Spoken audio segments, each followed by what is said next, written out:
दोस्तों, अगर आप मेरे चैनल पर नए हैं या अगर आपने अभी तक मेरे चैनल को सब्सक्राइब नहीं किया है तो प्लीज़ इसे सब्सक्राइब करें और साथ में दिया गया बेल आइकन जरूर दबाएं ताकि मेरे इस चैनल पर जो भी नई वीडियोस आएँ उसकी नोटिफिकेशन सबसे पहले आप तक पहुंच जाए।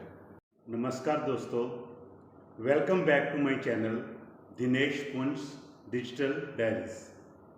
तो दोस्तों, आज के एपिसोड में हम फिल्म रिव्यू सीरीज़ के अंतर्गत समीक्षा करेंगे 1955 में बनी crime comedy drama hit movie Shri 420 की। 16 सितंबर 1955 में ये फिल्म रिलीज़ हुई थी और इसके डायरेक्टर थे the great showman Raj Kapoor साहब। इस फिल्म की कहानी और संवाद लिखे थे ख्वाजा अहमद अब्बास ने। इस फिल्म का संगीत दिया था शंकर जयकिशन ने और इसके गीत लिखे थे शैलेंद्र और हसरत जयपुरी ने। इस फिल्म में मुख्य भूमिका निभाई थी राज कपूर स्वयं, नरगिस, नादिरा, नाना पालसेकर। इस ललिता के गाने जो कि सुपर हिट रहे हैं उन्हें गाया था मन्ना डे, मुकेश, आशा भोसले, लता मंगेशकर और मोहम्मद रफ़ी ने। तो दोस्तों, सबसे पहले हम बात करते हैं इस फिल्म के नामांकन की। इस फिल्म का नाम कैसे रखा गया? तो दोस्तों, इस फिल्म का नाम रखा गया भारतीय दंड संहिता यानी कि इंडियन पेनल कोड की धारा 420 पर, जिसमें धोखाधड़ी या फ्रॉड करने पर सजा का प्रावधान है।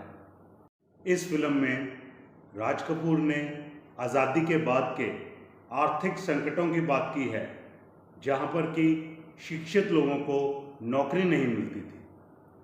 फिल्म में स्पष्ट रूप से रोजगार के अवसर पैदा करने में सरकार की विफलता की ओर इशारा किया गया था। एक ऐसा समाज बन गया था दोस्तों, जहां अमीरों और वंचितों के बीच की खाई को और भी विभाजित कर दिया गया था। हमारे आज़ादी के बाद के हालात ही ऐसे थे। सरकार की आलोचना के बावजूद इस फिल्म ने देशभक्ति के गौरव को पूरी तरह से मनाया। इस फिल्म की कहानी एक पढ़े लिखे बेरोजगार इंसान के इर्द गिर्द घूमती है, जो कि सफलता के सपने संजोए हुए बंबई शहर आता है। एक तरह से उस जमाने में फिल्मों की चकाचौंध से प्रभावित होकर नौजवानों द्वारा सफलता के सपने संजोकर फिल्म नगरी मुंबई की तरफ रुख करना भी इस फिल्म के बहुत से उद्देश्यों के में से एक उद्देश्य था। और तो और दोस्तों, इस फिल्म में राज कपूर जी ने अपने आदर्श चार्ली चैपलिन की बखूबी नकल की। तो दोस्तों, 1951 में आई फिल्म आवारा में उन्होंने चार्ली चैपलिन जैसा अभिनय किया। अपनी इस फिल्म श्री 420 में भी उन्होंने चार्ली चैपलिन की तरह अभिनय किया और उनके द्वारा निभाया गया गीत मेरा जूता है जापानी काफ़ी लोकप्रिय हुआ। और ये गीत देश प्रेम की भावना से ओतप्रोत एक सफल गीत, एक हिट गीत बन गया। इस फिल्म के दूसरे गीत जैसे कि रमैया बस्तावैया, दिल का हाल सुने दिल वाला, प्यार हुआ इकरार हुआ, इचक दाना बीचक दाना, मुड़ मुड़ के ना देख, ओ जाने वाले और शाम गई रात गई, ये गीत भी बहुत हिट गीत रहे। और इनमें से कुछ गीत बिनाका गीतमाला की सालाना पायदान पर बजते भी रहे। बॉक्स ऑफिस पर इस फिल्म ने पहले के सारे रिकॉर्ड्स तोड़ दिए।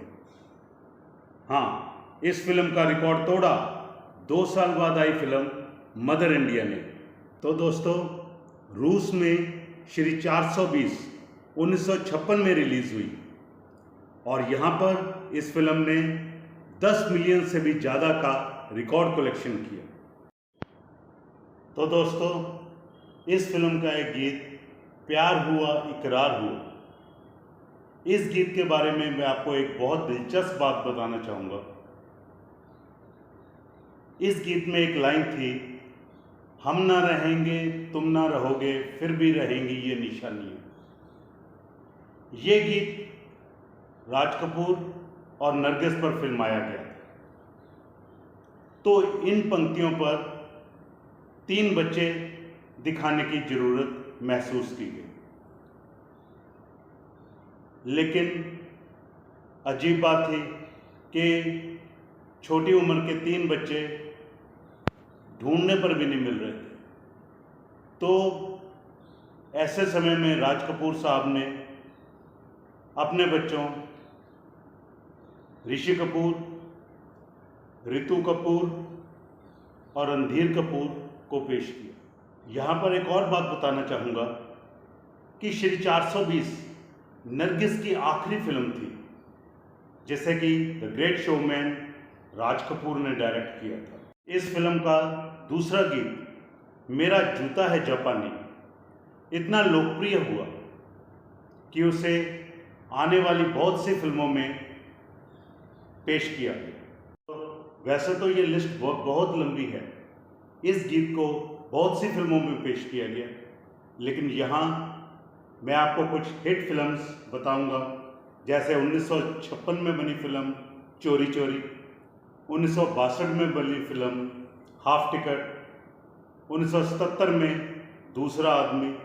इस तरह से ये लिस्ट चलती गई और 2008 में बनी फिल्म रब ने बना दी जोड़ी, उसके एक गीत फिर मिलेंगे चलते चलते, इस फिल्म में भी इस गीत का जिक्र है। इस फिल्म की IMDb रेटिंग 8 में से 10 है।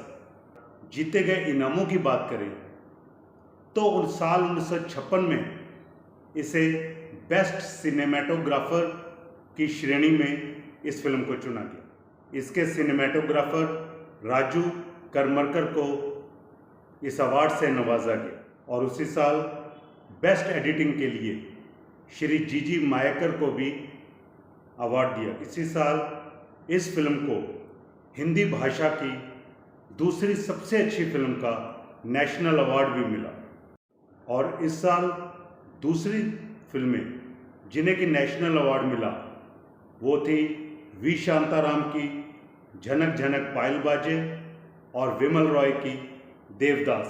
तो दोस्तों, इस फिल्म का EP रिकॉर्ड ओडियन के लेबल में द ग्रामोफोन कंपनी द्वारा रिलीज किया गया।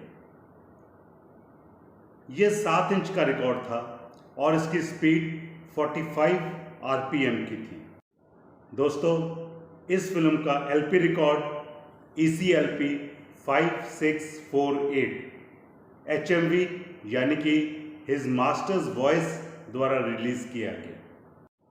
तो दोस्तों, ये कुछ बातें हमने की हैं 1955 में बनी फिल्म, या यूँ कहें the great showman Raj Kapoor द्वारा बनाए गए मास्टरपीस श्री 420 की। तो इस एपिसोड में इतना ही। बाकी अगले एपिसोड में, जो कि फिल्म रिव्यू सीरीज़ का ही होगा, उसमें हम एक और मास्टरपीस के बारे में बात करेंगे। तो फ्रेंड्स, चलते चलते मैं आपसे रिक्वेस्ट करूंगा कि अगर आपने मेरा चैनल अभी तक सब्सक्राइब नहीं किया है तो प्लीज़ इसे सब्सक्राइब करें, और अगर आपको वीडियो अच्छी लगी है, इसमें दी गई जानकारी अच्छी लगी है, तो प्लीज़ लाइक का बटन दबाएं।